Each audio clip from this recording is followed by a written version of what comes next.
Anim na personalidad ang sinampahan ng reklamo ng mister ni Vice President Sara Duterte na si Attorney Mans Carpio. Dahil po yan sa paglalabas ng financial transactions ng second gentleman sa impeachment hearing. Git po ng chairperson ng House Committee on Justice na kabilang sa inireklamo, wala po silang nilabag na batas. Saksi si Jonathan Andal.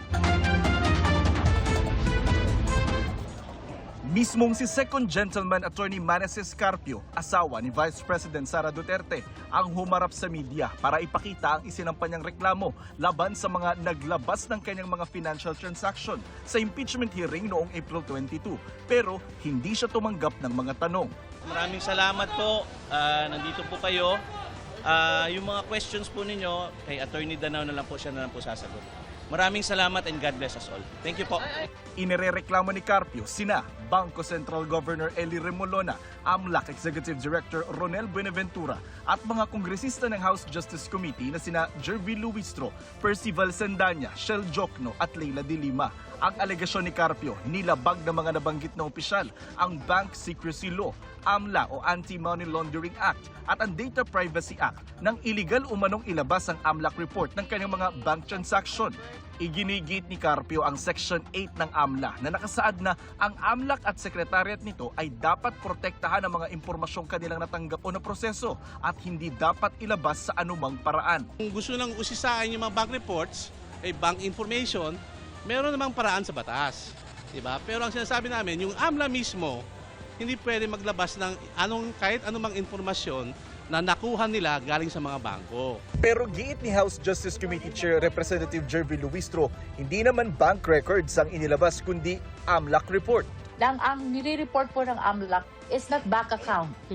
Ang inire-report po ng AMLAC are covered transactions and suspicious transactions aligned to the mandate of the Anti-Money Laundering Act. Ang coverage ng bank secrecy are banks and bank records and government and bank employees and officials. We did not subpoena them. Exempted rin daw ang impeachment proceedings kaya wala silang nilabag na batas. Sabi naman ni De Lima, ang pagsasampa ng reklamo ni Carpio ay pag-amin na mayroong kahina-hinalang bilyong-bilyong pisong halaga ng bank transactions na inireport ng AMLAC sa impeachment hearing. Bagay na itinanggi ng abogado ni Carpio. Sa pag-uusap namin ni Attorney Carpio, he vehemently denies having 6 billion ba yun o 3 billion? He vehemently denies that. Git ng kampo ni Carpio, bakit ito isinasama sa impeachment proceedings gayong pribadong individual naman ito? Si Attorney Carpio, hindi naman siya politiko.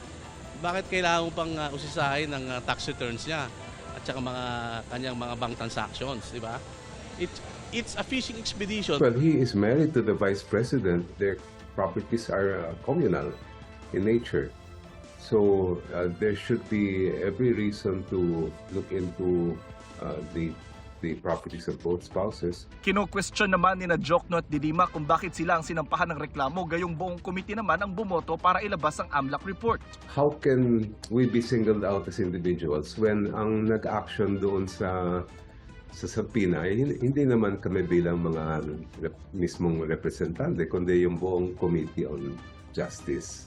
Sila po yung nag-udyok na ilabas. Di ba sila yung nag-motion, sila yung nag-second demotion, at pinirmahan yung subpoena. Na dahil dun sa pinirmahan nilang subpoena, nilabas naman ng AMLAC. So yun po yung kaso namin. Nabisto kasi, ganyan naman ang mga Duterte, di ba? Kapag sila ay nahuhuli, nabubuko o nasusukol, tatakbo sa korte.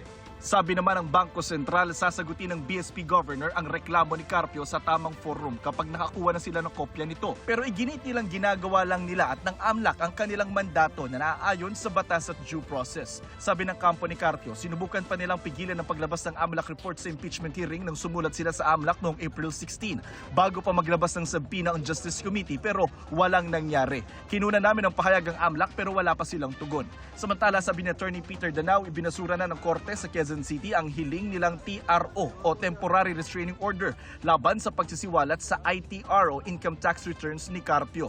Pero inapela na nila yan para subukan pa ring pigilan ang posibilidad na ilabas sa selyadong kahon ang ITR ni Carpio sa Miyerkules. Sa kabila ng reklamo laban sa ilang kongresista, tuloy ang ikatlong impeachment hearing sa Miyerkules. At doon, posible na raw pagbotohan ng mga miyembro ng Justice Committee kung may probable cause ba o wala ang impeachment complaint laban kay Vice President Sara Duterte.